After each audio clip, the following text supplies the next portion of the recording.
All right. Welcome to the bonus content for episode. What episode was this? I have no idea. We're reading Leviticus 16 through 18. This Yeah. was episode 49. Yep. Wow. Almost to 50. Oh, That's so fun. close. Wow. So many. Yeah, so we've got a few things. We've got scapegoats / what was the name of Azazel. that? Azazel. Azazel. Yeah. And we've got Molech. the baby sacrificing Molech. Yep. And we've got men's lying with men's as with women's. Yep. As with Yeah. women's. Yeah. Well, let's start out with Azazel, shall we? Okay. Yeah, let's do it. This guy's awesome. Let Yeah? me just start out. by Oh, really? saying Okay. that. Okay. If I'd known, I just really wish that he was, like, I'd known about him growing up because he's pretty cool. Okay. So first of all, Azazel, he does also appear in Islam. It's not just in the Oh. Judeo-Christian Bible. Okay. He is mostly given a backstory in the Book of Enoch. And now the Book of Enoch is not in the biblical canon. Is it in the Apocrypha? No, it's its own separate thing, I Okay. believe. Oh, It was really? one of the ones that did not make the editing cut. Alrighty. Not even into the Apocrypha. I'm sorry, I didn't see. Okay. Sorry. Don't press me with too many questions. Just stop questioning me. So Azazel was originally an angel, but he's a fallen angel. And so what happened is that Azazel started teaching men warfare. He started teaching Okay. them how to make swords, knives, shields, and coats of mail. Huh. And then he taught women, I'm going to read this to you, the art of deception by ornamenting the body, dyeing the hair, Oh. and painting the face and the eyebrows. Wow. Or, as Wikipedia put it, he taught humans weapons and cosmetics. Is Okay. how Basically, yeah. Weapons that and looked cosmetics. pretty. Yes, Yeah. that was the knowledge he brought to them. And so because of that, they decided he's got to be kicked out of heaven. Wow. Because he's given them too much power Okay. and too much information. So Azazel was cast out of heaven into the desert, similar to what happens with the goat. Yeah. Actually, the scapegoat gets sent off into Oh, the I desert see, cast to out. perish. Okay, Yes. So not only is he similar to the goat, he's also very similar to Prometheus from Greek mythology. Right. Prometheus was the titan who brought the knowledge of fire Mm. to human beings, and because he shared that divine knowledge, he was cast out Wow. Right. and he was punished. Right. Now, the actual tradition of like taking a goat and sending it off into the wilderness as a way to atone for the sins of a large number of people. There's also a scapegoat tradition that showed up in ancient Syria. Huh. There was like a wedding tradition, Oh. apparently, where you'd send a female goat off into the wilderness, and it was same thing, just kind of supposed to Taking cover your you. sins We're and married. all And they were that. married, and our sins are gone. Interesting. Yeah. The ancient Greeks took it to a whole new level because they started doing this with humans, actually. What?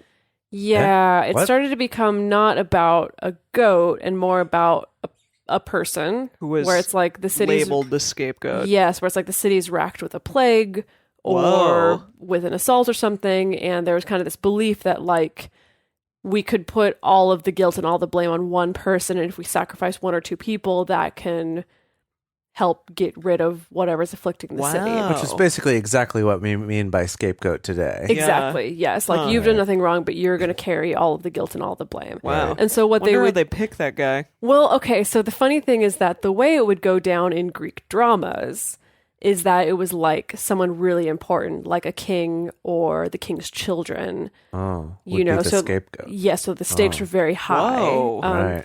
How they actually tended to do it was someone who was low class. Right. Of course. But Right. what they would do to imbue that person with value is they would usually kind of like treat that person nice for a while, where it's like they'd pick the person Oh. and then anywhere from one night to a year, that person would be treated like a king. Like they Wow. would get to feast and they would be dressed nicely and taken care of, and then they'd be killed Wow.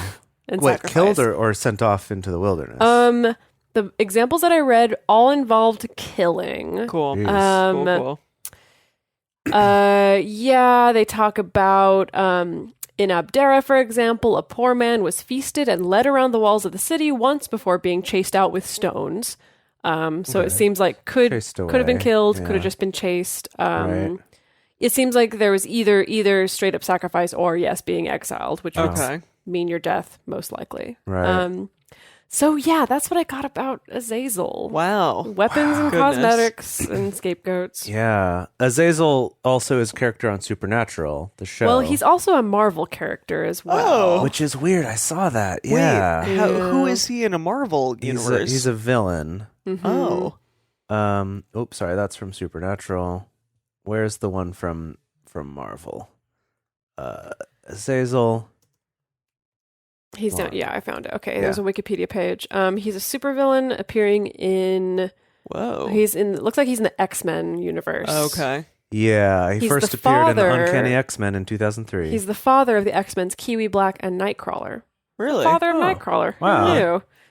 Wow. Yeah. Wow. Huh, I guess I see a little resemblance now that I've looked up Yeah, a yeah, picture. yeah. Totally. Huh. That's Interesting. fun. Wow. So the character Azazel on Supernatural is like the main bad guy, kind Oh, is he? of. I Really? mean, Interesting. Satan's also in the show, so he's also a bad guy. But Azazel's kind of like the big bad, really, more Huh. than Satan is even. Wow. And he has these yellow eyes with the slits in them, kind of like, I guess, supposed to be like a goat's eyes. Huh. So I think they were kind of going for that I see. imagery. Right, that makes sense. But anyway, he's real creepy. Wow. He's, Well, that's what I he's got on kinda- Azazel. Yeah. All right, I guess I'll talk about Moloch, who is not nearly as cool because Oh. it involves I mean, only in the sense that it involves child sacrifice.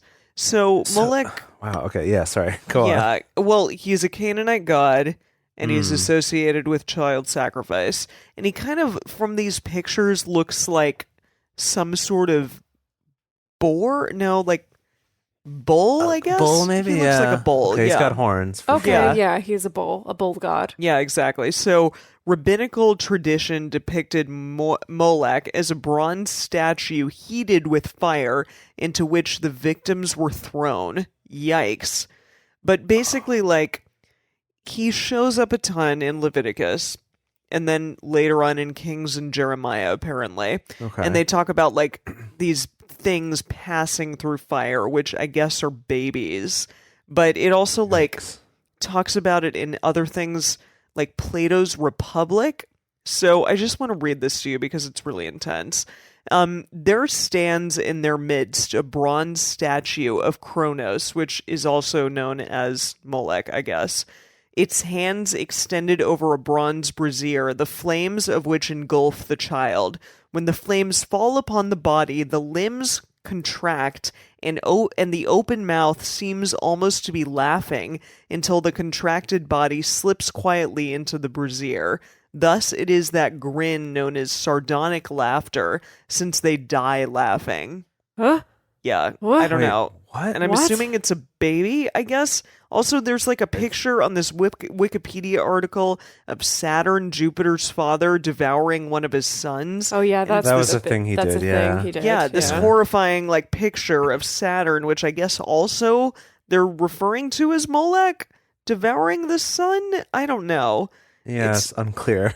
Yeah, Interesting. because they have like Moloch, like all of these other things in there as I guess alluding to that as well. So yikes! I mean, it's some crazy, scary stuff for yeah, sure. that's very spooky. Yeah. So, I mean, I get it. I get why God is like, yeah, don't get in with this guy because they want to like eat your children and like, you know, they want you to sacrifice your kids. And we don't do that here. We're not all about that. Right. Yeah. Yeah. Oh, by offering to Moloch illustration from the 1897 Bible Pictures and What They Teach Us by Charles Foster. And it's this like giant statue of Moloch and this guy like offering a baby to the statue that's on fire.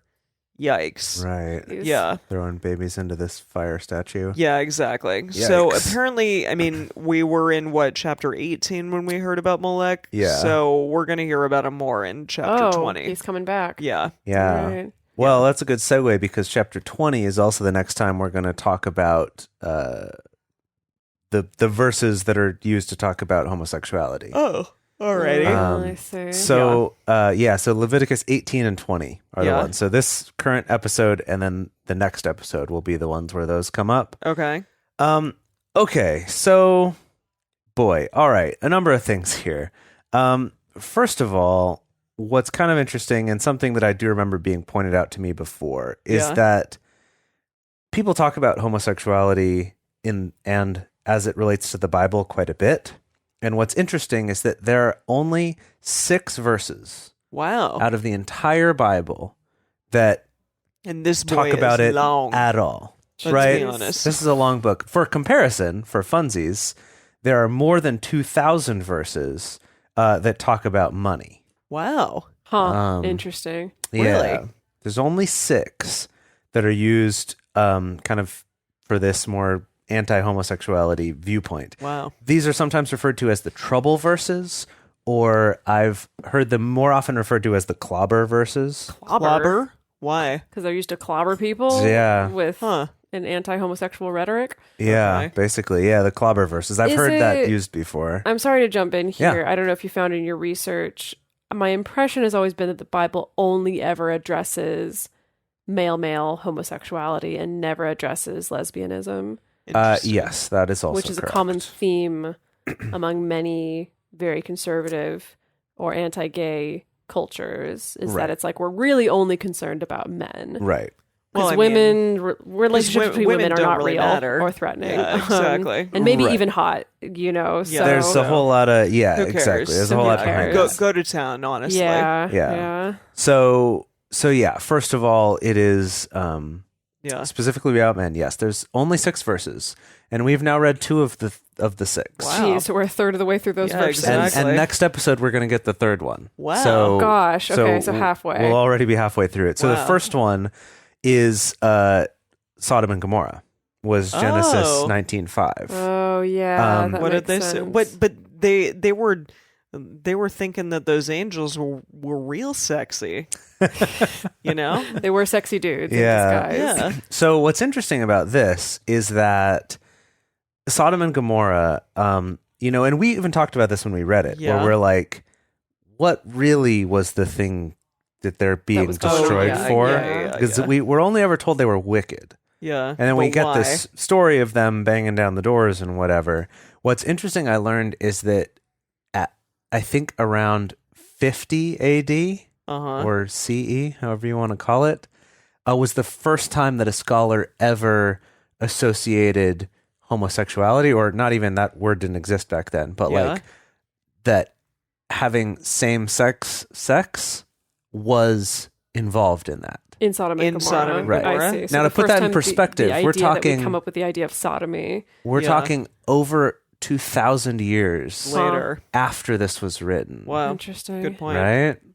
Or at least over 1,000 years. I forget Wow. exactly when this is supposed to be written. So, like, the fact that that wasn't even like written down as an Yeah. explanation for this is telling that that's probably not what they were going for at the time. Yeah. Wow. Yeah.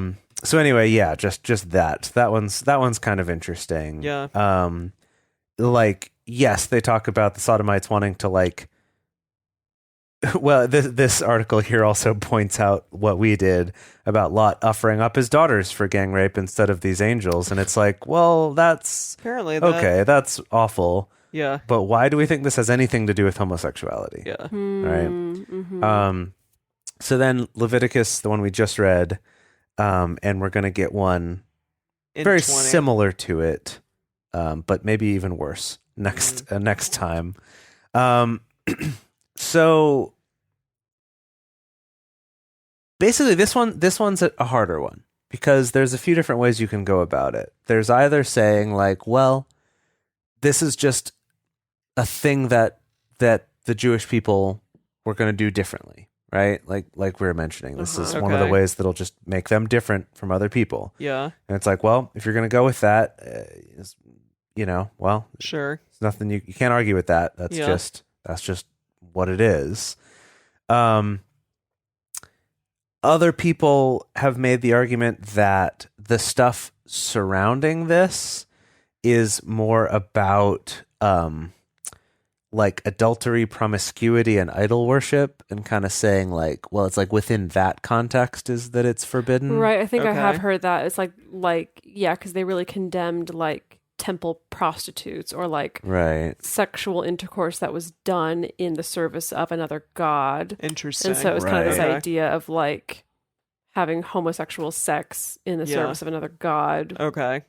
I have heard that yeah. interpretation. I did find some people's arguments against that just being like, sure, but like this is spelled out pretty clearly, and like the other things right after this in the list is having sex with animals, so like we're gonna say somehow this one's the exception. Yeah. So like there is some debate about that one, and I've heard people debate, and I unfortunately don't have the knowledge to go into this further, but about like the word that we translate as abomination for it, and kind of specifically what that means. And then there's the thing that I don't want to get into spoilers, but like over the next few chapters, we're going to get to other prohibitions that pretty much any modern Christian, at least, more like traditional Jews might still follow these things, but I would say most modern people don't.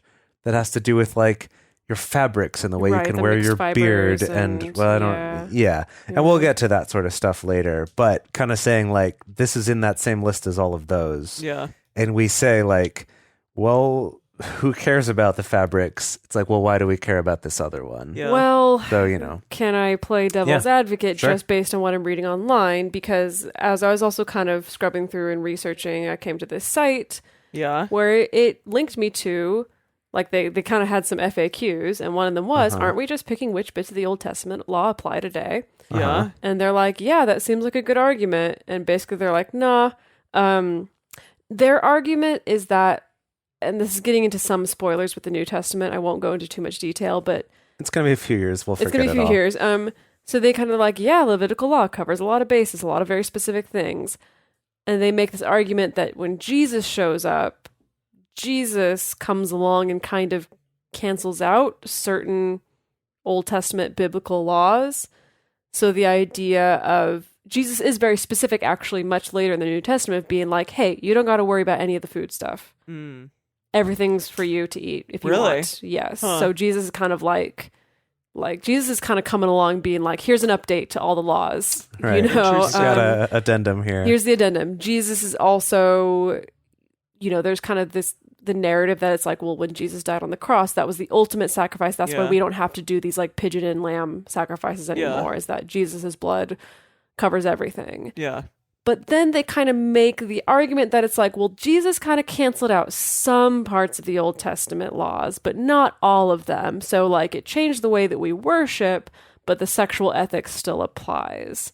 That's what this argument is that they have, is like conveniently Jesus came along and got rid of the stuff that is not practical for us to follow and doesn't follow along the lines of what we're uncomfortable with or comfortable with, and left the other ones clear. And just so you know, Emily, I don't know if you've heard this, but Jesus didn't say anything about homosexuality whatsoever. Right, literally nothing ever, literally nothing. I can imagine he didn't.